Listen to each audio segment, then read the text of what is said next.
as it looks, hang around while I show you what a typical day looks like.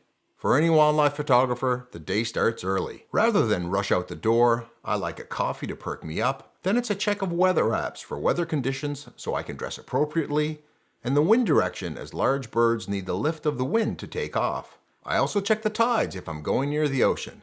Maybe even check websites like ebird.org to see if there have been any rare sightings. Ooh, and I noticed this morning it's giving no wind and cool conditions. That gives me an idea about a subject to photograph. The breath of singing birds. I've done it before, but I love to get some more. Then I need to pack up my gear, which will depend on my location and species being photographed. While I can get nice elephant photos while on safari using a 70 to 200 millimeter lens, for birds we're bringing out the big guy, a 600 millimeter f4, and an extra battery and a memory card in the camera. It's important not to leave home without memory cards. Don't ask me how I know. Driving in the dark is nothing new. There are two advantages to get an early start for the day. Number one is that in most cases, wildlife is the most active early in the day, either still being active from overnight or just getting up and feeling hungry. Also, the best light is in the morning, colorful, but not as harsh as midday when the light is less flattering. I'll decide where to go based on conditions. Today the wind is calm and it's cold. Great conditions for photographing the breath of singing birds. So that's my plan. I've photographed that before, but it's always a treat worth doing again. Some beautiful northern pintails swimming in the water lit by the morning sun. I like getting a low angle for my photos, which means getting dirty, but it makes for beautiful photos. This morning we're going after birds, but rather common ones. You may be asking, why would I do that?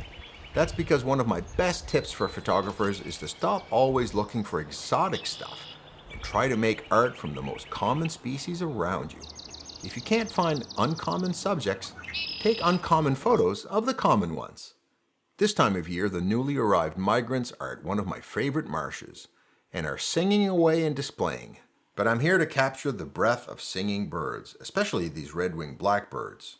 Before the sun comes up, you can't really see the breath yet. I need a little bit more light. The sun is starting to come up and the breath is getting even more visible, starting to look good. And finally, with no wind, cold conditions, a dark background, and some sun, that looks amazing. I've finally got my shot and I'm happy. As you can see, I take tons of photos and just keep shooting, and then I can pick out the best one. Here are some of the photos I got this morning of singing red-winged blackbirds. Always a treat. Now it's time to check out other locations.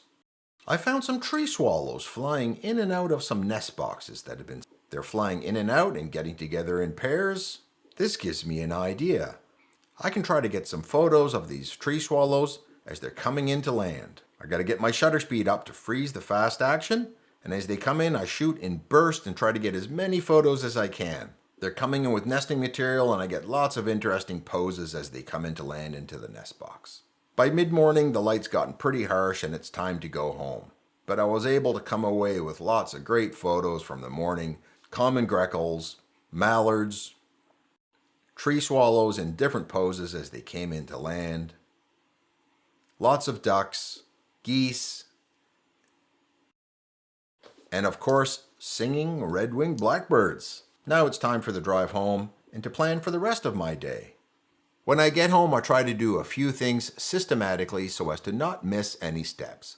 I put my battery pack in the charger and load my photos onto my storage devices called Network Attached Storage, or NAS. I have one for photos, one for video, and one to back up my computer. In there are multiple hard drives that store 2 copies of all my files, and I back up a 3rd copy to the cloud. These are my photography business prime assets, so they need to be kept safe. Now it's time to get on with the business part of my day. What? You mean it's not just sitting on a sunny beach photographing birds going by, and there's real work? You bet.